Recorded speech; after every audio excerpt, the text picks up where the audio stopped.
hello and welcome. I can say back in Belgium. It's not your first time. No, but because a lot of people remember your first appearance here on Peer. They do. That was quite a while ago. You came here with your first album. Yes. I read somewhere 70 or 80 albums, from which was the first one. And I brought it along. He told me he bought one of your albums. It was 87, that's right. That's 31 years ago, right? 31 years ago. Wow. At that time it was the Belgian Rhythm and Blues Festival. That's right. Long name, now it is Blue Spear. Right, that's right. Your first release, Steady Date. Yep. Okay. Yes. When I was preparing the interview, I had to go back to 1951, the year that you were born. Okay. In New York. We are the same age, so. Oh, okay, good. Good year. Yeah, it was a good year. And when I look on internet after Mr. Woods, they wrote an American boogie-woogie, jump blues, jazz pianist and singer. Is that all that we have to know about Mr. Woods, or would you add something more? Well, yeah, there's more. I mean, so jump blues, boogie woogie, New Orleans, rhythm and blues, piano, band leader, songwriter, all of things. Manager, booker, everything. So yeah, there's a lot to add. When did you knew that you wanted to become a musician? Well, when I was maybe 10 years old, my mother was a single mom and she used to hire the superintendent of my building, who was an African American man, to take me to school. And one day we stopped off at his cousin's house or something, and I heard somebody playing boogie woogie piano, and I said, I want to do that. And fortunately, my mother remarried my stepdad, and he went out and got me a piano. So when I was 11, I started playing. Yeah, so that's what got me going. You were influenced by the great R&B pioneer Louis Jordan. Yes, Correct?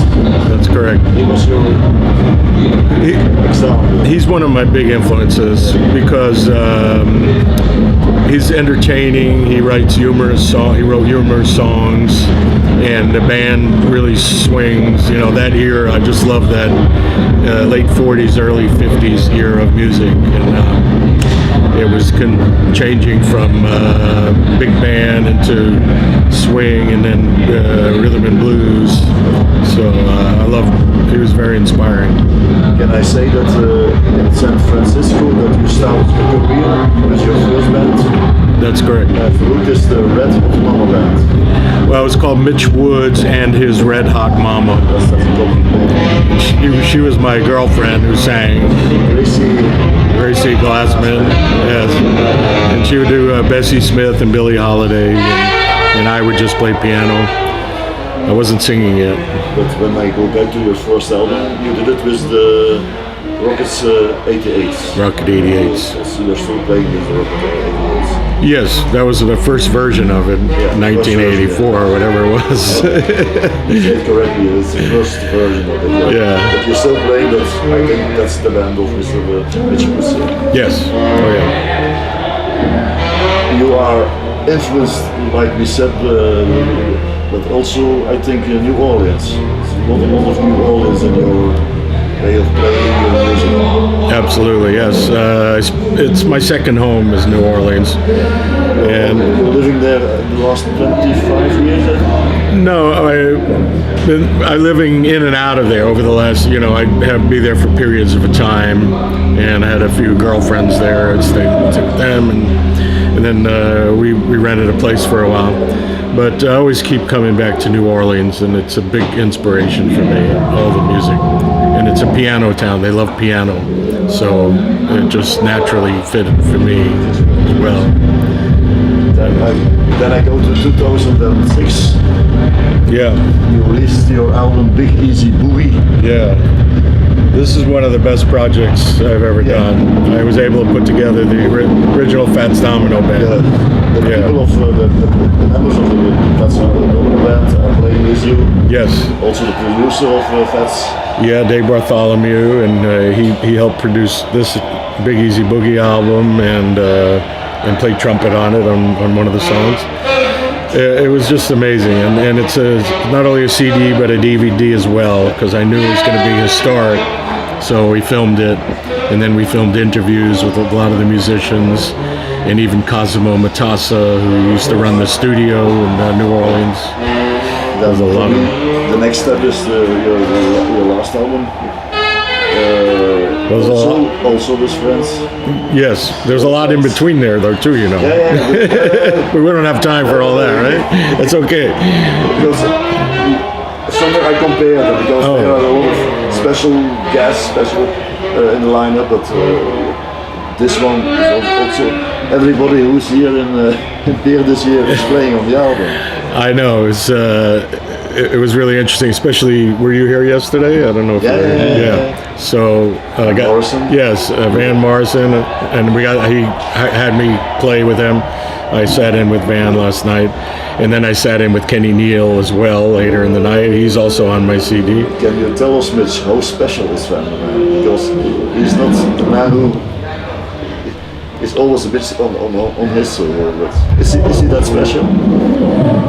He's a very interesting person, and to me, he's one of the most creative artists of this century. You know, he's just been so creative his whole career, and he's still he's putting out albums. Like, put 3 albums out this year, and he recorded with me. It was very special that he recorded with me, and this CD is it's duets, so it's unplugged. Taj Mahal. Yeah, Taj Mahal. The 3 cuts I did it's Van Morrison, Taj Mahal, and myself.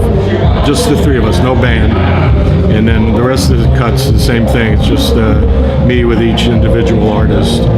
So and it playing piano, sometimes singing.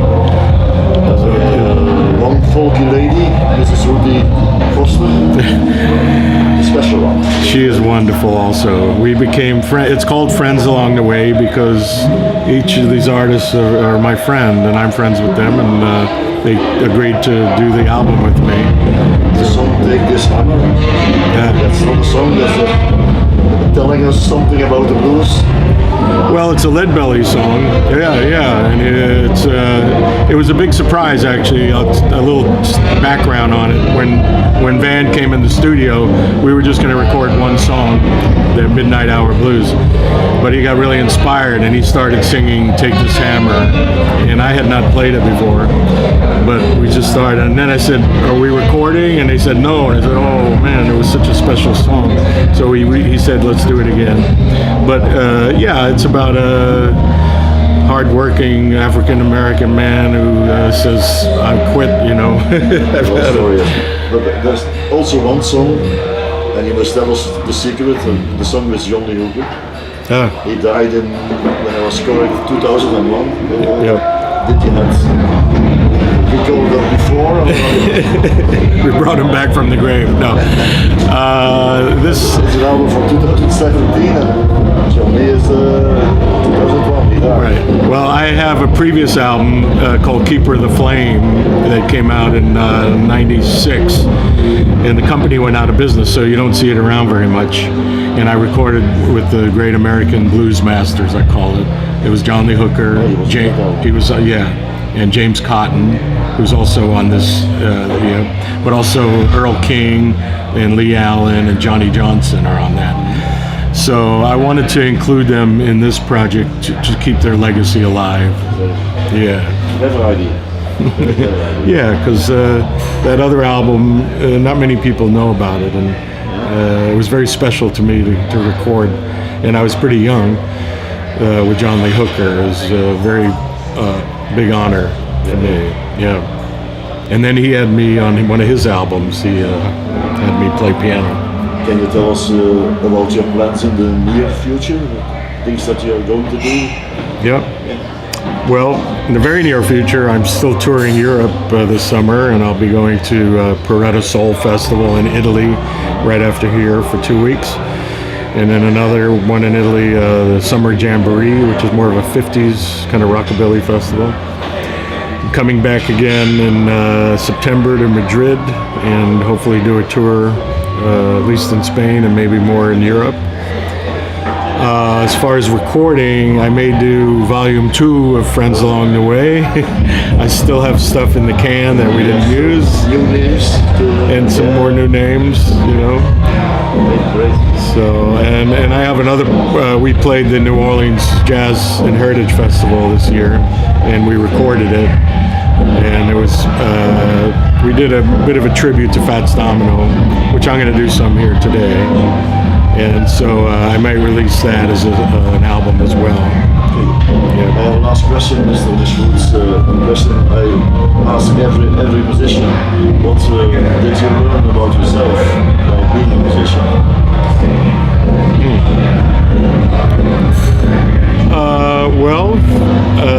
Determination and a certain amount of courage and very important to me that I was very fortunate to have the opportunity to learn to play piano and love it and to make a living at it for my whole career and still going at it. So and I've learned to make friends along the way. Okay, well, thank you. My pleasure. So send me a link. You have my email.